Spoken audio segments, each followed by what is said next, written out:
Screen पे तुम एक क्वेश्चन देख पा रहे होगे जिसमें एक सर्कल को सर्कमस्क्राइब कर रहा है एक क्वाड्रिलेटरल, और इसमें बेसिकली तुम्हें उस सर्कल का रेडियस फाइंड करना है। और हमसे बोला गया है कि इस फिगर में जो ये सर्कल है जिसका सेंटर ओ है वो टच करता है चारों साइड ऑफ क्वाड्रिलेटरल को, A B B C C D और डी ए को।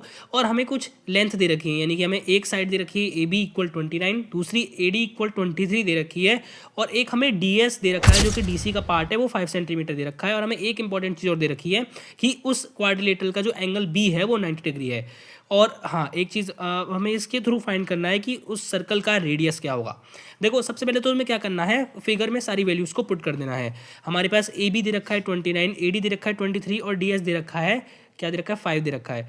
और हमें पता है कि जो एक्सटर्नल पॉइंट होता है उससे जो दो टेंजेंट ड्रॉ करी जाती हैं वो हमेशा इक्वल होती है लेंथ में। हमारा तीसरा थ्योरम था ये, क्लास 10 के एनसीईआरटी में तुम देख लेना।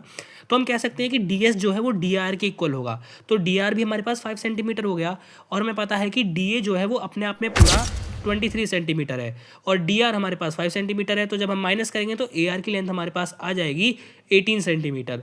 और हमें पता है कि एक्सटर्नल पॉइंट्स दो टेंजेंट की लेंथ इक्वल होती है, तो इसमें ए आर जो है ए क्यू के इक्वल हो जाएगा, तो ए क्यू इसमें 18 सेंटीमीटर हो जाएगा।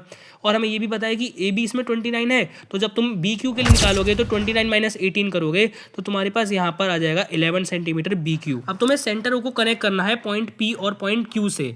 अब यहाँ पर तुम्हें एक छोटा सा क्वाड्रिलेटरल और बनना होगा अंदर, ओ पी बी क्यू। अब हमें ये तो दे ही रखा है कि एंगल भी 90 डिग्री है, और हमें ये और पता है कि ओ पी जो है परपेंडिकुलर होगा पी बी के, और ओ क्यू भी जो है परपेंडिकुलर होगा बी क्यू के, यानी एंगल पी और क्यू भी 90 डिग्री होंगे, क्योंकि टेंजेंट जो है रेडियस जो है परपेंडिकुलर होता है point of contact of that tangent के। तो हमें पता लग गया कि एंगल पी भी 90 है, एंगल क्यू भी 90 है, एंगल बी भी 90 है, और ये अपने आप में क्वाड्रिलेटरल है। तो एंगल सम प्रॉपर्टीज यानी 360 से तीनों एंगलों को माइनस कर हमारे पास जो एंगल ओ है सेंटर पर पी ओ क्यू, ये भी 90 डिग्री हो जाएगा। अब यहाँ पर हमें पता लग गया कि इस क्वाड्रिलेटरल की चारों जो एंगल है वो 90 डिग्री हैं। तो इस चीज़ से हम कंक्लूड कर पाएंगे कि ये जो क्वाड्रिलेटरल है पी बी क्यू ओ, ये एक पक्का रेक्टेंगल तो होगा। स्क्वायर हम इसे डायरेक्टली इसलिए नहीं बोलेंगे क्योंकि हो सकता है कि इसमें डायगोनल्स इक्वल ना हो, सॉरी साइड इक्वल ना हो, क्योंकि रेक्टेंगल में अपोजिट साइड इक्वल होती है, पहली चीज़ होती है। अगर चारों एंगल 90 है तो वो रेक्टेंगल होगा, जरूरी नहीं है स्क्वायर। तो हमने यहाँ पर इसे रेक्टेंगल मान लिया। और हमें पता है कि इसकी अपोजिट साइड जो है वो इक्वल होती है, नॉट ऑल साइड इक्वल, वो स्क्वायर होगा, वो हमें अलग चीज़ है, वो अभी हम डायरेक्टली नहीं बोल सकते। तो हमें पता है कि इसमें पी बी जो है वो इक्वल होगा ओ क्यू के, और ओ क्यू हमें पता है रेडियस है। ऐसे ही ओ पी भी जो है बी क्यू के इक्वल होगा। अब यहाँ पर एक चीज़ और नोटिस करो, ओ पी और ओ क्यू वो दोनों ही आपस में रेडियस है, जो कि एडजेसेंट साइड है क्वाड्रिलेटरल की, ये दोनों आपस में इक्वल है, क्योंकि दोनों रेडियस और एक सर्कल के सारे रेडियस इक्वल होते हैं।